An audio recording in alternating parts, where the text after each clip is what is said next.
Good evening. The miracle of Jimmie Borin continued. Jimmie Borin was a great attorney, a wonderful person, a great friend, generous person,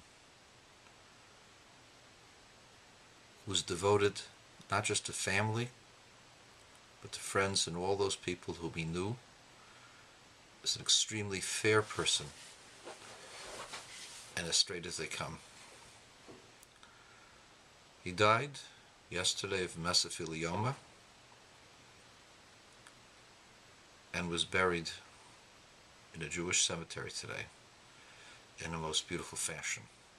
I will try in a couple of minutes to articulate why it was so beautiful. The day was clear, it was warm but not hot, sunny, bright, and only select friends and relatives came to pay their last respects for this person. It was a graveside funeral. It won a lot of attention.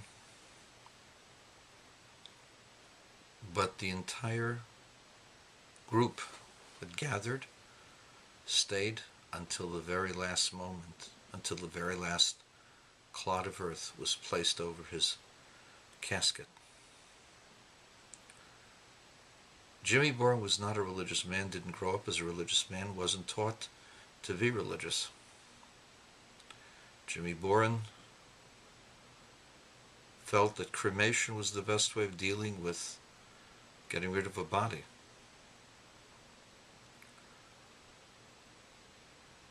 But this goes against Jewish belief. His brother Kennie, Akiva, on the morning of Gimmel Tamuz, was so upset that his brother was going to cremate his body. He wasn't going to be able to sit Shiva, to do the regular mourning, to say Kaddish, because anyone who allows his body to be cremated, expresses that he doesn't have a belief in the resurrection of the dead and doesn't hold dear the principles of Jewish belief. And as such, one is not allowed to mourn, say Kaddish. He wanted to say Kaddish. He wanted to mourn and grieve. And so he wrote a letter to the Lubavitcher Rebbe, who has now been deceased 19 years. Rebbe, do something. I want my brother to die like a Jew. A few days later, his brother told him that he was changing his will, that he was going to be buried according to the tradition of the Jewish people. The Rebbe came to you, didn't he? Jimmie said, the Rabbi came to me. Rabbi Silverberg came to him and said, you have to do right for your brother. It is my belief that the Rabbi he saw was really the Rebbe. Anybody familiar with people seeing things that they rarely see, interpret them according to the easiest interpretation, that which they are used to, that which subconsciously they're ready to see. It makes no difference if it was Rabbi Silverberg who spoke to him at 3 a.m. on the morning of the yahrzeit of the Lubavitcher Rebbe, or the Rebbe himself. For it was in conjunction with this prayer, this form of prayer written to be read at the gravesite of a tzaddik before God. It was this prayer that caused this chain of events. And what happened was remarkable. Not only was the entire family that had been raised secular respectful, but upon seeing the devotion that people give to the process of burial, two of Jimmie's granddaughters said they wanted to take over. And it was hard work. But the last several dozens of shovels of earth came by way of his granddaughters, who somehow or other got the message that this was important and holy and wanted to participate in it. Now, isn't this an incredible turnaround? You're against burial because of what it does to groundwater. And then when you see the process, you realize its holiness, and you want to be part of that, and you want to do something, and you want to go ahead and do what's right for your grandfather.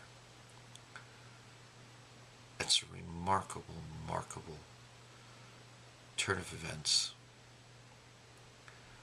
The eulogy was beautifully done by Martin Goodman.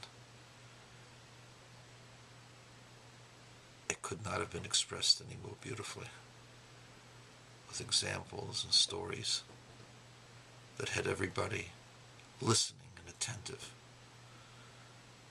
And as I said, nobody moved from their place until after it was over. And when it was over, my good friend Bernard Mildel told me the following. He's an attorney representing many clients who've been wronged.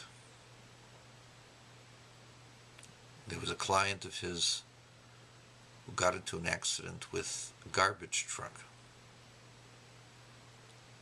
And there was a little girl, his daughter, was in that car. And as a result of the accident, the little girl was going to need medical attention for the rest of her life.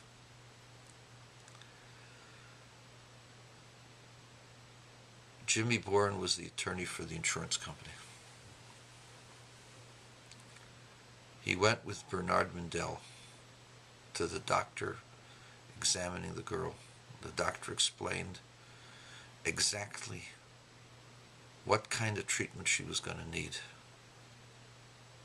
And she was going to have to forever, for the rest of her life, require special home, special equipment, special medicine, special care. All this was going to cost a lot of money. It was Jimmie Borin who said, "We've got to do this for the little girl." Jimmie Borin, the attorney for the defense,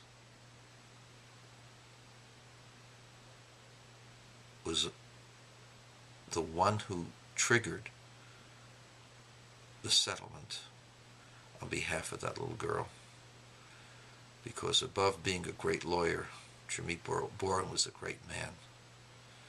And today, Jimmie Borin was buried as a great Jew.